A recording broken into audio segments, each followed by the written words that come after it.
I remember a time in my life when my own brokenness and rebellion was beginning to surface in vivid ways.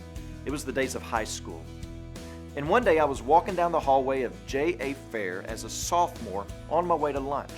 And sitting at a table selling t-shirts and shorts was the point guard of the varsity basketball team. And he called out to me and he said, "Hey, you need to buy something. All the baseball players have these shirts." Well, he knew that I wanted to be a baseball player.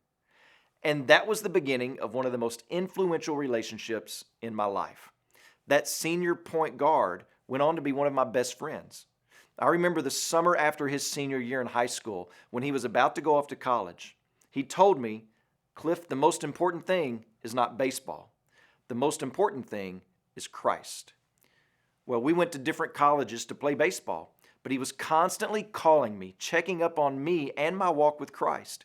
After my sophomore year, he and I lived in Arlington, Texas, where the Lord began making his call on my own life known.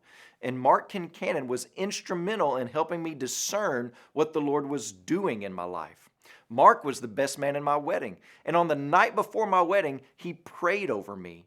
He's one of the few guys that I could call right now, and he would answer the phone ready to jump to action for whatever I may need. He was the human face of God's redemptive grace, and he was constantly pointing me to my constant need of Christ. I could go on to tell you about Jordan Thomas, Matthew Woodside, Dr. Easley, and others who served as the human face of God's grace in my life. And I'm sure that most of you could list people that have been instrumental in your walk with Christ as well. Well, beginning next week, Boaz meets Ruth and serves as a picture of God's grace in her life. And I can't wait to walk through the text with you. But until then, you walk with Jesus day by day. When you pray today, please remember Sam Freeman and his family are missionaries in the Philippines. And also remember the Spanish Life Word broadcast that's heard throughout the Americas, Caribbean, and Spain.